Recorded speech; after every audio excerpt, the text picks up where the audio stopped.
Je voudrais, à travers cette vidéo, vous proposer une lecture du mythe de l'Exode et je vais faire le lien entre ce mythe de l'Exode et la psychologie des profondeurs de Jung. Alors bien sûr, je vais dans le premier temps vous proposer l'Exode dans sa version historique, du moins supposée comme telle, pour ensuite en faire une lecture symbolique. Et tout de suite, je réponds à la question, quel lien y a-t-il entre le mythe de l'Exode et la psychologie des profondeurs de Jung? Eh bien, tout simplement parce qu'un mythe, quel qu'il soit, eh bien, il rend compte d'une réalité supérieure. Cette réalité supérieure, elle est nommée chez Jung archétype. Et nous allons voir que dans le mythe de l'Exode, eh bien, il est question de rendre compte de la vie de certains archétypes, tels que celui du processus d'individuation d'un collectif et d'un processus d'individuation individuel, celui de deux grands personnages, Pharaon et Moïse. Alors bien sûr, vous allez me dire, oui, mais c'est quoi un archétype? Alors un archétype, de façon la plus simple dont je pourrais répondre à cette question, pour rester dans la tonalité du récit biblique, eh bien, un archétype, c'est la puissance divine qui est à l'œuvre dans l'univers comme dans la psyché individuelle.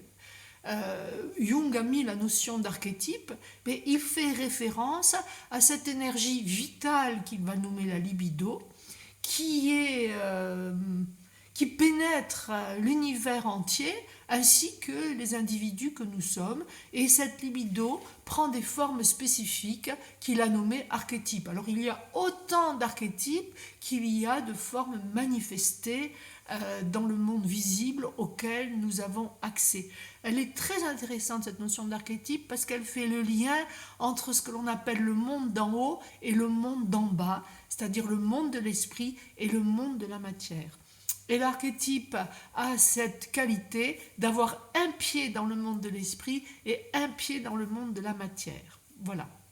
Je ne vais pas m'attarder davantage sur cette notion, je préfère m'orienter dès maintenant sur vous partager la version historique du mythe. Alors nous nous situons en Égypte, à l'époque, disent certains historiens, de Ramsès II, donc on est quelques millénaires avant notre ère, et là il se trouve que le peuple hébreu avait été convié à l'époque de la famine à venir se nourrir à la demande d'un des leurs, Joseph, qui était, qui était le premier ministre du pharaon de l'époque et qui avait le don de décoder les rêves de Pharaon. Et il y a ce fameux rêve des 7 vaches maigres et des 7 vaches grâce qui avait permis à Pharaon d'anticiper la famine.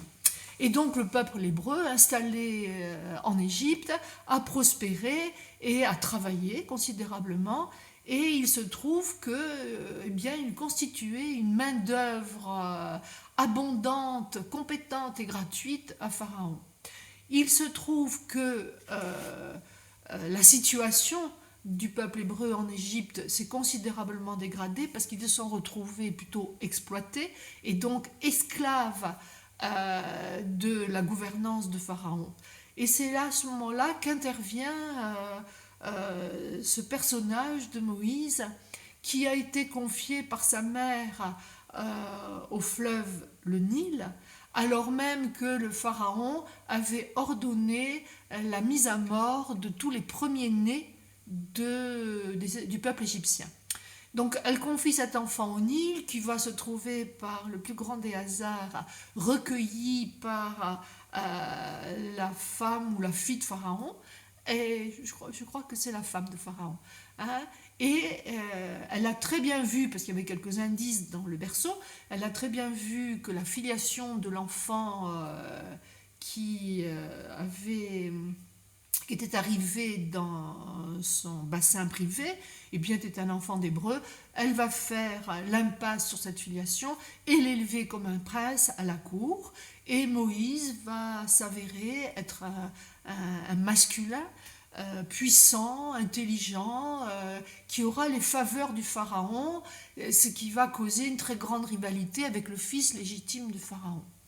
Et Moïse se voit confier par le pharaon en place la supervision de travaux gigantesques.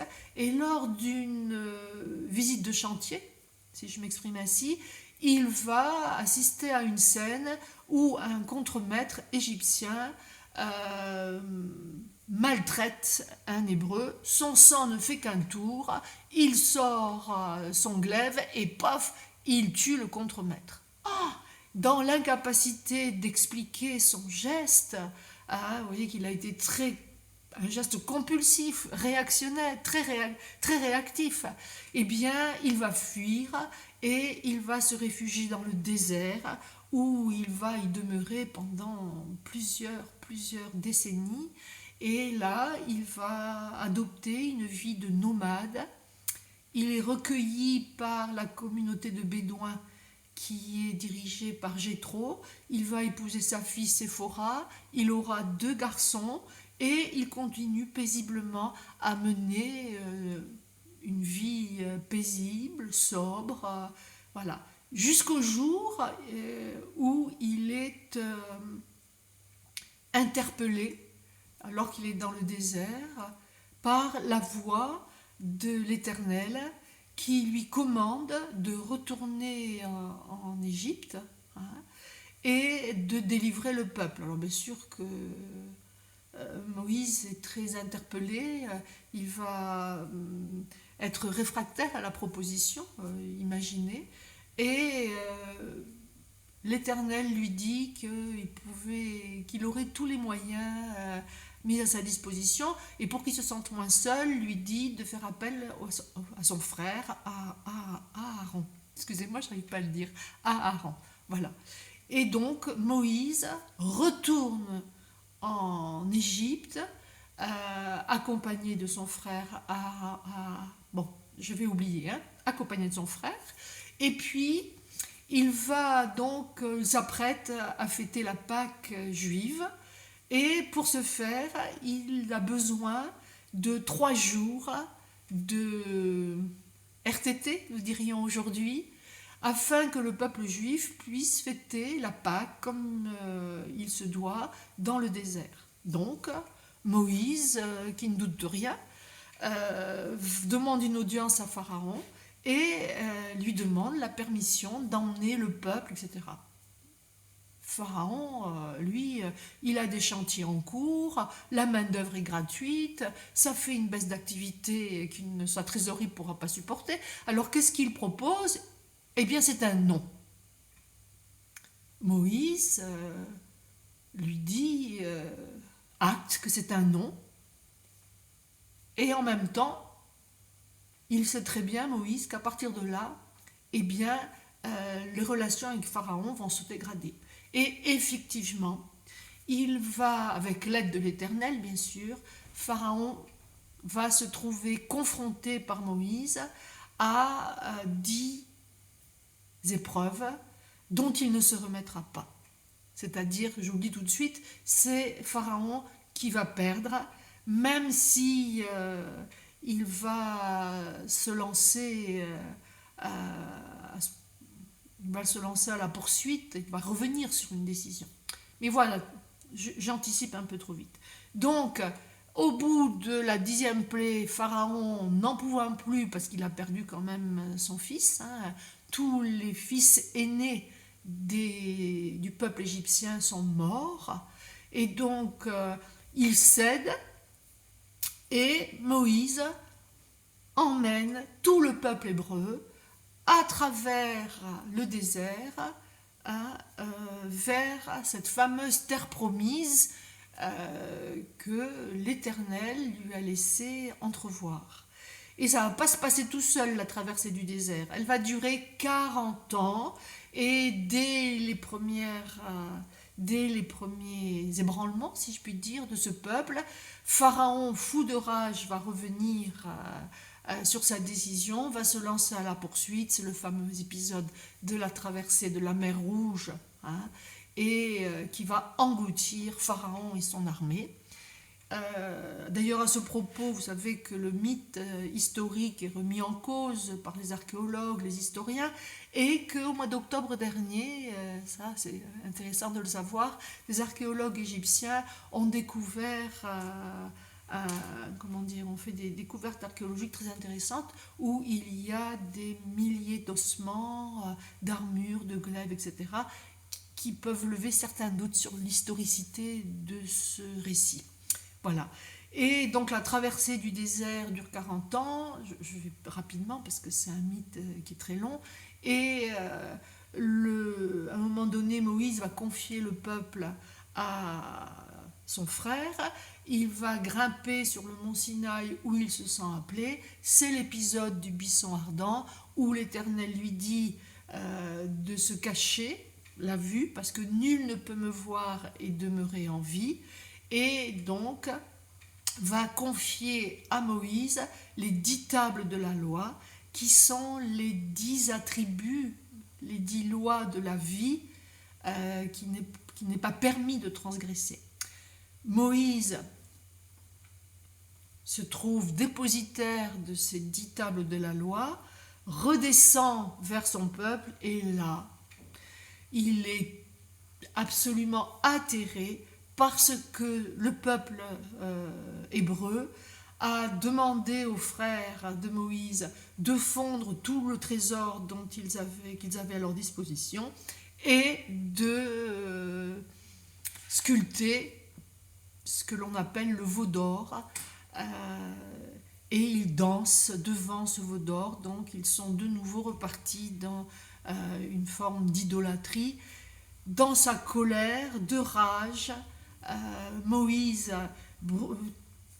brise les tables de la loi, redescend, et là, eh bien, le peuple hébreu va voir son calvaire se prolonger d'autant. Voilà.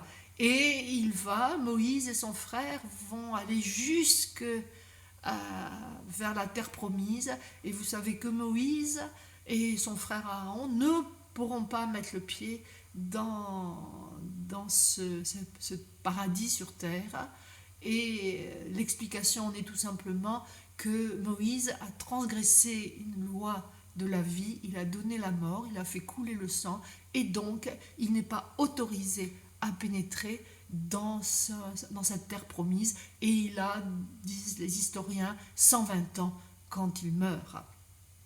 Voilà pour le versant historique. Je suis allée un petit peu rapidement, mais vous aurez cette vidéo à votre disposition sur la chaîne YouTube, et donc vous pourrez réécouter. Et puis vous pouvez aussi vous référer au livre de l'Exode, qui se trouve dans la Bible, qui est le 2e livre de l'Ancien Testament. Voilà, donc vous avez cette référence à votre disposition.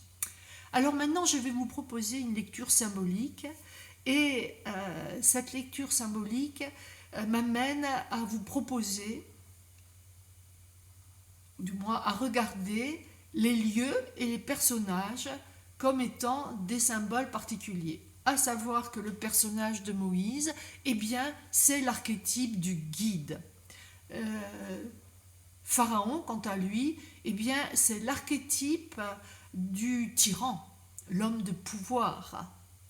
Et ces deux-là sont indissociables, parce que Pharaon se trouve être l'ombre de Moïse, et Moïse se trouve être l'ombre de Pharaon. Vous voyez, je garde toujours en toile de fond la pensée jungienne. C'est un jeu d'ombre et de lumière. Le peuple hébreu, c'est le collectif ou l'individu, l'hébreu, qui a une prise de conscience. Il sent qu'à l'intérieur de lui, il y a une aspiration à sortir de ce statut d'esclave, tandis que le peuple égyptien ou l'Égyptien individuellement, eh bien, c'est cet homme dont le processus d'individuation ne démarre pas et qui reste, l'esclave de ses démons intérieurs. Voilà pour les 4 premiers symboles, l'Égypte étant vraiment la zone d'influence de l'archétype du despote, et que le peuple hébreu, la Bible parle du peuple élu, c'est-à-dire que c'est le collectif qui envisage un processus, qui non seulement l'envisage, mais réalise un processus d'individuation pour passer du statut d'objet, esclave de ces forces obscures de l'inconscient, pour passer à la conscience qui est un attribut du divin. Donc c'est passer du peuple de Pharaon au peuple de Dieu, c'est passer du statut d'objet au statut de sujet. Ce qui m'amène à distinguer trois types d'individus: l'homme de paille, l'homme de brique et l'homme de pierre, parce que j'ai toujours aussi en toile de fond le processus alchimique. L'homme de paille, c'est l'Égyptien, c'est-à-dire qu'il n'est pas construit, il satisfait ses besoins alimentaires, son aspiration naturelle au sacré, il n'y est pas connecté. L'homme de brique, c'est l'homme qui est prisonnier de ses avoirs, qui est prisonnier de ses possessions et dont la parole n'est pas encore bien construite. Le processus d'individuation est enclenché, je puis dire, mais stagnant, et l'homme de brique va chercher sa sécurité dans des possessions immédiates. Ce que Pharaon propose d'ailleurs, c'est une sécurité immédiate. On travaille comme des esclaves, mais au moins on a du pain. Voilà. Et puis vous avez l'homme de pierre qui va être symbolisé bien sûr par Moïse, qui est l'homme individué. Alors comprenez bien, à ce stade de mon propos, comprenez bien pour l'importance de ces trois stades de développement de l'humain. L'homme de paille, il reste très terre à terre, et donc c'est un homme qui est dans la pulsion, il est dans un éros archaïque, il satisfait ses besoins alimentaires, et sa sécurité immédiate, c'est de pouvoir travailler et manger. Voilà. L'homme de brique, il est caractérisé par son avidité. Avidité que nous retrouvons dans nos sociétés contemporaines, c'est bien clair ça. Hein. Et cet homme de brique, d'ailleurs le mot brique, dans le langage populaire, signifie une brique, c'est 1 million, c'est de l'argent. Hein. Donc c'est le veau d'or, hein. Ce sera l'homme qui vénérera le veau d'or, donc qui va idolâtrer des valeurs qui ne sont pas forcément les valeurs de la vie, mais qui seront toutes les valeurs financières que nous connaissons bien. Et puis il y a l'homme de pierre. Alors lui, l'homme de pierre, c'est l'homme dont le processus d'individuation étant non seulement enclenché, mais quasiment abouti, qui atteint à une maturité psycho-affective. C'est l'homme dans toute sa maturité et dans toute sa sagesse, et parce qu'il est mature et sage, eh bien il va ne plus être possédé par ce qu'il possède, il est émancipé des lois de la matière pour obéir aux lois de l'esprit qu'il va transposer dans la matière. Et là, il fait œuvre alchimique. Voilà.